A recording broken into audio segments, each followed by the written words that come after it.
அஸ்ஸலாமு அலைக்கும். இன்றைக்கி மாமியாரோட நினைவு நாள். அதுக்கு வீட்டில் சமையல் செஞ்சு வெளியில் கொடுக்கலான்னு இருந்தோம். அதுக்கு கடைக்கு போனது, சமையல் செஞ்சது தான் இந்த வீடியோவில் காமிச்சிருப்பேன். வீடியோ ஓடிட்டுருக்கட்டும், நாம் எப்பயும் போல் பேசலாம். இன்றைக்கி நாம் பேச போகிற டாபிக் ரொம்பவே சென்சிட்டிவாக இருக்கும் நிறைய பெண்களுக்கு. அதாவது கல்யாண கனவுகள். ஒரு வயசு வந்ததுமே எல்லா மனுஷங்களுக்கும் கனவுன்னு ஒன்று இருக்கும். அதுலேயும் இந்த காலேஜ் முடிக்கிற டைமில் நிறைய பேருக்கு இந்த கனவுகள் வேறுபடும். ஒரு சிலருக்கு டாக்டர் ஆகணும், இன்ஜினியர் ஆகணும், மேல் படிப்பு படிக்கணும், வெளிநாட்டில் போய் செட்டில் ஆகணும், வெளிநாட்டில் போய் வேலை பார்க்கணும். அந்த மாதிரி ஒவ்வொருத்தவங்களுக்கும் ஒவ்வொரு கனவுகள் இருக்கும். ஒரு சில பெண்களுக்கு படித்து முடித்ததும் கல்யாணம் முடிச்சுட்டு 2 குழந்தைங்க பெற்றுட்டு கணவன், பிள்ளைங்க, வீடு அப்படின்னு சொல்லிட்டு ஒரு அழகான குடும்ப பெண்ணாக வாழணும் அப்படின்னு சொல்லி கனவு இருக்கும்.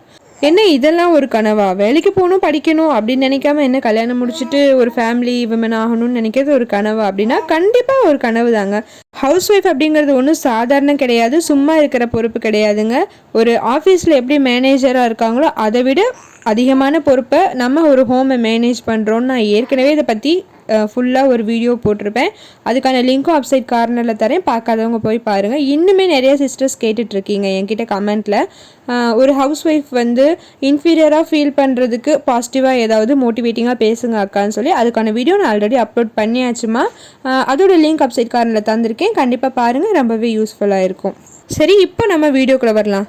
படித்து முடிச்சதுமே கல்யாணம் பண்ணிவிட்டு செட்டில் ஆயிடணும் அப்படின்னா லைஃப்பில் உங்களுக்குன்னு ஒரு இண்டிபெண்டன்ஸ் எதுவுமே கிடையாதா? ஒரு காசுக்கு எல்லாத்துக்குமே உங்கள் ஹஸ்பண்டை எதிர்பார்த்து சார்ந்து இருக்க போகிறீங்களா அப்படின்னா நிச்சயமாக கிடையாது. நம்ம தான் படிச்சிருக்கோம்ல, நம்ம ஒர்க் ஃப்ரம் ஹோம் பண்ணலாம்.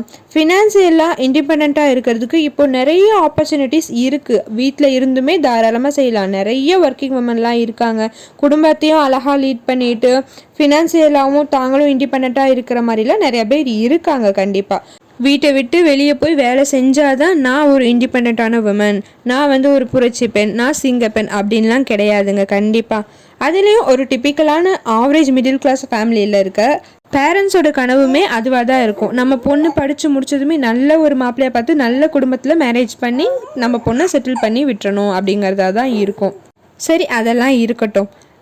கல்யாணம் நெருங்குற டைம்னு நமக்கு ஒன்று வந்துடும். நமக்கு மாப்பிள்ளை தேடிட்டு இருக்காங்க, நமக்கு கல்யாணம் ஆக போகுது. அப்படிங்கிறப்போ அந்த கல்யாண வாழ்க்கை, அந்த கணவன் பிள்ளைங்களை சார்ந்து நமக்கு ஒரு கனவு கோட்டை கட்டி வைப்போம் இல்லையா?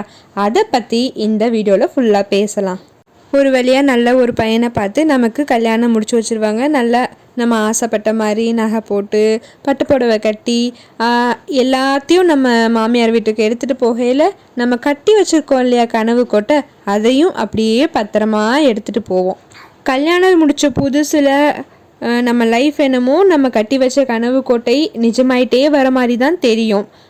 நமக்கு கணவன் ஆசையாக நடந்துக்குவாங்க. நம்மள்கிட்ட பூ வாங்கிட்டு வந்து கொடுப்பாங்க, ஸ்வீட் வாங்கிட்டு வந்து கொடுப்பாங்க. நம்ம முன்னாடி நினச்சிருப்போம் கல்யாணத்துக்கு முன்னாடி நான் கல்யாணத்துக்கு அப்புறம் எப்படி இருப்பேன் அப்படின்னு சொல்லிட்டு யோசிக்கலே நம்ம கண்ணுக்கு முன்னாடி ஒரு விசுவல் வரும். என்னென்னா நம்ம சீரியல், சினிமா இதெல்லாம் பார்த்துட்டு நம்ம அவங்கள மாதிரி தான் இருப்போம். எப்போயுமே மேக்கப் குறையாமல் அரண்மனை 4 படத்தில் வர தமன்னா மாதிரி நல்ல கரை வச்ச சாரி கட்டிக்கிட்டு ஃப்ரீ ஹேர் விட்டுக்கிட்டு எப்போயுமே மேக்கப் கலையாமல் குழந்தைங்கள ஜோ ஜோ ஜோன்னு பாட்டு பாடி தூங்க வச்சிட்ருப்போம். ஹஸ்பண்ட் காலையில் எழுந்திரிச்சு ஜாக்கிங் போகையில் நமக்கு நெத்தியில் முத்தம் கொடுத்துட்டு போவாங்க. அவங்க ஆஃபீஸ் போகையில் நம்ம அழகாக சமையல் பண்ணி லஞ்ச் பேக்கை கொடுத்து விடுவோம். பிள்ளைங்கள ஸ்கூலுக்கு கிளப்பி விடுவோம். எல்லாம் நமக்கு டாட்டா காமிச்சிட்டு போவாங்க. நம்ம வாசலில் நின்று அழகாக பாய் சொல்லிகிட்டு இருப்போம் அப்படின்னு தான் நாம் நினச்சிருப்போம். கல்யாணம் முடிச்ச புதுசில் சொன்ன மாதிரி இதெல்லாம் நடக்கிற மாதிரி தான் தெரியும். கல்யாணத்துக்கு அப்புறம் நம்ம வாழ்க்கையை 2ஆக பிரித்து பார்க்க முடியும். குழந்தைக்கு முன், குழந்தைக்கு பின் அப்படின்னு. இந்த குழந்தைக்கு முன் இருக்க பீரியட் ஃபுல்லுமே நம்ம கனவு கோட்டைகள் அப்படியே கொஞ்சம் கொஞ்சமாக சிமெண்ட்டும் மண்ணும் கலந்து அழகாக பில்ட் பண்ணிட்டு இருக்க மாதிரி தான் தெரியும். ஏன்னா நம்ம ஹஸ்பண்ட் நம்ம மேலே பிரியமாக இருப்பாங்க. அந்த கல்யாணம் முடித்த புதுசில் இருக்க ஊடல் கூடல் எல்லாமே இருக்கும். சின்ன சின்ன செல்ல சண்டைகள், கொஞ்சல்கள், சினுங்கல்கள் எல்லாமே இருக்குமா? ஸோ போதுண்டா இந்த வாழ்க்கை, நம்ம கட்டின கனவு கோட்டை நிஜமாயிடுச்சு, நம்ம கனவெல்லாம் பழிச்சிட்டு வருது அப்படின்னு சொல்லிட்டு அழகாக போயிட்டுருக்கோம். அப்புறம் கொஞ்சம் வருஷம் போக போக ஒரு குழந்தை பிறக்கும். அப்போவே நம்மக்கிட்ட நிறைய மாற்றம் தெரியும். அப்புறம் இன்னொரு குழந்தையும் பிறக்கும் பாருங்கள், ரொம்பவே மாற்றம் வந்துடும். நம்மளோட அழகான நீளமான முடியை எப்பயுமே விதவிதமாக பின்னி போட்டுட்டு இருந்திருப்போம். அது வந்து எப்போ பாரு தலை வாராத ஒரு கொண்டையாக தான் மாறி இருக்கும். அப்புறம் நம்ம கனவுகள்னு நினச்சிட்டு இருந்தது எல்லாமே பொறுப்புகளாக மாறி இருக்கும். நம்ம வந்து பிள்ளைங்களை வந்து இப்படி வளர்க்கணும் அப்படி வளர்க்கணும்னு ஒரு கனவு கண்டிருப்போம்ல, அது வந்து ஐயோ பிள்ளை இப்படி வச்சுக்கணும் அப்படி வச்சுக்கணும்னு ஒரு ரெஸ்பான்சிபிலிட்டிஸாக மாறி இருந்திருக்கும். அப்புறம் நம்ம வந்து பார்க்கறதுக்கு அழகாக இருக்கணும், இப்படி ட்ரெஸ்ஸிங் பண்ணிக்கணும் அப்படி பண்ணிக்கணும்னு நினச்சது எல்லாம் போய் ஐயோ கம்ஃபர்டபுளாக இருந்தால் போதும்ப்பா, இந்த குழந்தைய வச்சுட்டு இந்த சாரீ கட்டினேன்னா என்னால் தூக்கவே முடியாது, எப்படி நான் குழந்தைக்கு குத்தும், நான் நைட்டியே போட்டுக்கிறேன், நான் வந்து ஒரு காட்டன் ட்ரெஸ்ஸே வியர் பண்ணிக்கிறேன் அப்படின்னு சொல்லி நமக்கு கம்ஃபர்டபுளாக இருக்கிறது தான் செய்வோம். அப்புறம் மெயினாக ஹஸ்பண்ட் கிட்டேயுமே நம்ம நிறைய எக்ஸ்பெக்டேஷன்ஸ் வச்சுருந்துருப்போம். அப்படி இருக்கணும், அவர் இப்படி இருக்கணும், என்கிட்ட அப்படிலாம் நடந்துக்கணும் அப்படின்னு நினச்சதெல்லாம் ஒரு கட்டத்தில் போய் அக்செப்டன்ஸாக மாறி இருக்கும். சரி ஓகே, நீங்கள் இவ்வளோதான், நான் ஏற்றுக்கிறேன்ப்பா, நான் எதிர்பார்த்த மாதிரி நீ இல்லைப்பா, நான் எதிர்பார்த்தது நீ செய்யலை, ஓகே விடு, எனக்கு ஒன்றும் பிரச்சனை இல்லை, இதுவே செஞ்சுட்டு போ அப்படின்னு நமக்கு அதை ஏற்றுக்க ஆரம்பிச்சிருப்போம். அப்புறம் ஒரு கட்டத்தில் நம்ம வந்து தனிமையாக ஃபீல் பண்ணியிருப்போம் இல்லையா. கல்யாணம் முடித்த புதுசுலலாம் ஹஸ்பண்ட் நைட் ஷிஃப்ட் போயிட்டாங்க அப்படின்னா நமக்கு கஷ்டமாக இருக்கும். வீட்டில் மாமியார் மாமனார் அவங்கெல்லாம் இருந்தாலுமே நம்ம என்னமோ தனிமையில் இருக்க மாதிரி இருக்கும். ஆனால் இப்போ வந்து நம்மளை யாராவது ஒரு 10 நிமிஷம் தனியாக விட மாட்டாங்களா, அதுதான் எனக்கு அமைதி, ப்ளீஸ் குழந்தை குட்டியை கூட்டிகிட்டு எங்கேயாவது அவுட்டிங் போயிட்டு வாங்களேன், நீங்கள் மட்டும் தனியாக அப்படின்லாம் தோன்ற மாதிரி ஆகிடும். அப்போ தான் ஒரு ரியாலிட்டி வரும் பாருங்க. அச்சச்சோ, நான் கட்டி வச்ச கனவு கோட்டை இது இல்லை, ப்ளீஸ் ப்ளீஸ் என்னை வந்து கொண்டு போய் எங்கள் அம்மா வீட்லேயே விட்டுருங்க. நான் காலேஜ் படிக்கையில் காலையில் எழுந்திரிச்சதும் டீ போட்டு ரெடியாக இருக்கும். நான் ப்ரஷ் பண்ணிவிட்டு வந்து அந்த டீயும் பிஸ்கட்டையும் வச்சுட்டு எஸ்எஸ் மியூசிக்கோ சன் மியூசிக்லையோ பாட்டு போட்டுட்டு ஒரு 1/4 மணி நேரம் அந்த டீயவே குடிப்பேன். அதுக்கப்புறம் பிரேக்ஃபாஸ்ட் ரெடியாக இருக்கும், நான் சாப்பிடுவேன். காலேஜ் போகிறதுக்கு லஞ்ச் ரெடியாக இருக்கும்.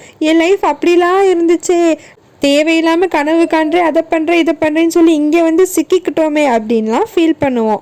அப்போது சினிமாவில் சீரியலில் காமிக்கிறதுலாம் பொய்யா, நான் பேசாமல் இதுக்கு வேலைக்கே போயிருந்துருக்கலாமே, வேலைக்கு போயிருந்தா கூட ஒரு 8 மணி நேரம் 10 மணி நேரம் வேலையோடு முடிஞ்சிருக்கும். இப்போ நமக்கு என்னடானா 24 மணி நேரம் பத்தாமல் அடுத்த நாள் 2 மணி நேரம் கடன் வாங்கி வேலை பார்க்குற மாதிரி இருக்கே அப்படின்னு சொல்லி புலம்பல் தாங்க மிச்சமாக இருக்கும். அப்போ தான் தோணும், நம்ம கட்டி வச்ச கனவு கோட்டை அப்படியே சுக்குநூறாக ஒடிஞ்சதோட மட்டும் இல்லாமல் கனவெல்லாம் கனவாகவே போயிடுச்சோ அப்படின்னு. இது எல்லாத்தையும் போட்டு யோசித்து ஹஸ்பண்ட்லாம் ஆஃபீஸ் போனதும் பிள்ளைங்க ஸ்கூலுக்கு போனதும் நான் தனிமையாக இருக்கேன் நிம்மதியாக இருக்கேன் அப்படின்னு நினச்சிட்டு நம்ம நிம்மதியை டோட்டலாக கெடுத்துட்டு அதை பற்றி திங்க் பண்ணிவிட்டு யோசிச்சுட்டு தேவையே இல்லாமல் ஸ்ட்ரெஸ் ஆகிட்டு டிப்ரெஷனுக்கு ஆளாகிறது தாங்க மிச்சம். என்னம்மா இவ்வளோ கல்யாண வாழ்க்கையை புட்டு வச்சுட்டு எப்படி இப்போ என்ன கல்யாணம் பண்ணிக்கிறதா இல்லை வேணாமா, பேசாமல் நம்ம வாழ்க்கையை சன்னியாசியாகவே அப்படியே மேற்கொண்டுடலாமா அப்படின்னு திங்க் பண்ணுறீங்களா அப்படின்னா கண்டிப்பாக நான் அப்படிலாம் சொல்ல வரலைங்க. கல்யாண வாழ்க்கை ஒரு அழகானது தான். கல்யாணத்துக்கு அப்புறம் எல்லா பெண்களுக்குமே நல்ல அழகான குடும்பம் குழந்தைங்கிறப்போ ஒரு சந்தோஷமான லைஃப் கண்டிப்பாக இருக்குது. அதையும் தாண்டி ஒரு சைடில் இந்த மாதிரி கஷ்டங்கள் எண்ணங்கள்லாம் வரும். நம்ம வீடியோவில் எப்பயுமே நடக்கிற ரியாலிட்டியை பேசுகிறதோடு இல்லாமல் அதில் வர ப்ராப்ளம்ஸ்க்கான சொல்யூஷன்ஸும் மோட்டிவேஷனும் கண்டிப்பாக இருக்கும். ஸோ ஸ்கிப் பண்ணாமல் பாருங்கள். ஃபஸ்ட்டு நம்ம அப்பியரன்ஸ் வைஸ் பேசலாம். நான் எப்போ பார்த்தாலும் ஒரு நைட்டியை போட்டுட்டு கொண்டையோடையே இருக்கேன், எப்படி என் ஹஸ்பண்ட்க்கு என்னை பிடிக்கும், எப்படி என் மேலே அட்ராக்டிவாக இருப்பாங்க, நான் என்னால் மாற்றிக்கவும் முடியல அப்படின்லாம் ஃபீல் பண்ணிகிட்ருக்கீங்க தானே. கண்டிப்பாக ஒரு நல்ல ஹஸ்பண்ட் வந்து நீங்கள் போட்டிருக்க ஒரு ட்ரெஸ்ஸிங்லேயோ இல்லை உங்கள் ஹேர் ஸ்டைலையோ உங்கள் மேக்கப்பையோ பார்த்து கண்டிப்பாக உங்களை லவ் பண்ணியிருக்க மாட்டாங்க.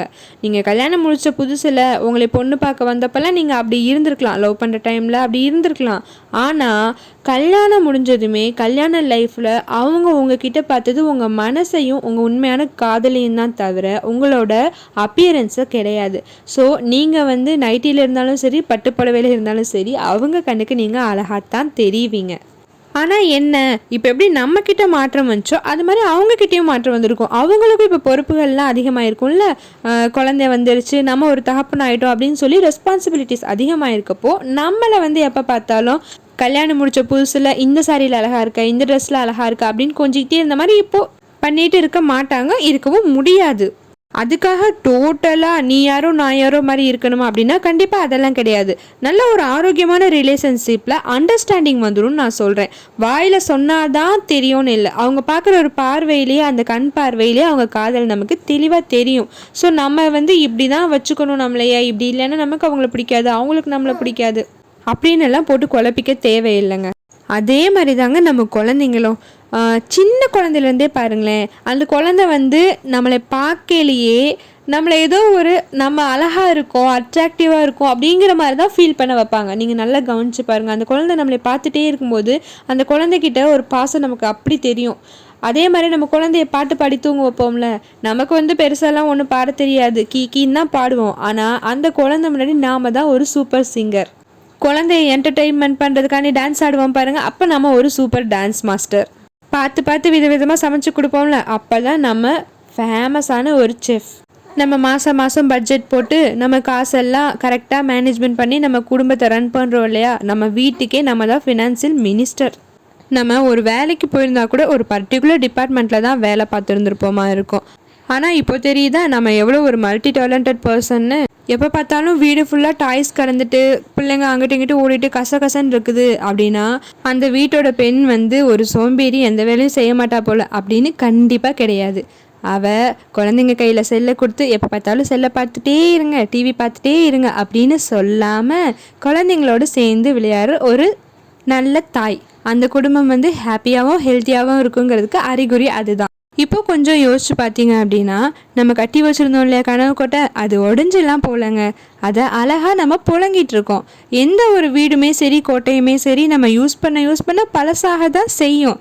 ஆனால் ப்ராப்பராக நம்ம அப்பப்போ மெயின்டெனன்ஸ் பண்ணிகிட்டே இருக்கணும். அதில் இருக்க சின்ன சின்ன பிரச்சனைகளை வந்து ரிப்பேர் பண்ணிக்கிட்டே இருந்தோன்னா கோட்டை எப்பவும் புதுசு மாதிரி பளபளப்பாக இருக்குங்க. ஆனால் என்ன, சில சமயங்களில் நமக்கு ரியாலிட்டி வந்து அந்த கசப்பை வந்து தரும்போது நம்ம அதுக்குள்ளே மூழ்கிடுறோமே தவிர நம்ம வந்து அதை எப்படி சரி செய்யலாம் அப்படின்னு பார்க்காம விட்டுறதாங்க தப்பு. அதுக்கு இந்த மாதிரி சின்ன சின்ன மோட்டிவேஷன் இருந்துச்சுன்னா லைஃப் ரொம்பவே ஆரோக்கியமாகவும் சந்தோஷமாகவும் போகுங்க. நானுமே என் வாழ்க்கையில் இந்த மாதிரி பிரச்சனைகள்லாம் டெய்லியும் கடந்து வந்துட்டு தான் இருக்கேன். அப்போது எனக்குமே மோட்டிவேஷன் தேவைப்படுது இல்லையா, அதுக்கு தான் நாம் இப்போ ஒருத்தவங்க பேசிக்கிறோம், ஒருத்தவங்களை மோட்டிவேட் பண்ணி நம்மளை நாமளே தட்டி கொடுத்து என்கரேஜ் பண்ணிக்கிறோங்க. சரி, இப்போது இந்த கல்யாண கனவுகள் பற்றி உங்கள் வாழ்க்கை அனுபவம் என்ன, நீங்கள் என்ன கனவெல்லாம் கண்டீங்க, அது எந்த மாதிரி நடந்துச்சுன்னு சொல்லி உங்களோட கருத்தை கமெண்ட்டில் தெரியப்படுத்துங்க. நானும் தெரிஞ்சுக்கிறேன், நம்மளை மாதிரி இந்த வீடியோ பார்த்துட்டு இருக்க மற்ற பெண்களும் தெரிஞ்சுக்கிட்டோம். இந்த வீடியோ பிடிச்சிருந்தா லைக் பண்ணிக்கோங்க, சேனலை சப்ஸ்கிரைப் பண்ணிக்கோங்க. அப்புறம் முக்கியமாக எப்போ பார்த்தாலும் நான் அப்படிலாம் கனவு கண்டேன், இப்போ இங்கே வந்து இப்படி சிக்கிக்கிட்டேன் அப்படின்னு ஆஃப்டர் மேரேஜ் புலம்பிகிட்டு இருக்க உங்கள் ஃப்ரெண்ட்ஸ் இல்லை சிஸ்டர்ஸ்க்கு இந்த வீடியோ அனுப்பிச்சு மறக்காமல் பாரு அப்படின்னு சொல்லுங்கள். இன்னொரு பயனுள்ள வீடியோவுடன் காரிகை மேதினியில் மீண்டும் சந்திக்கலாம்.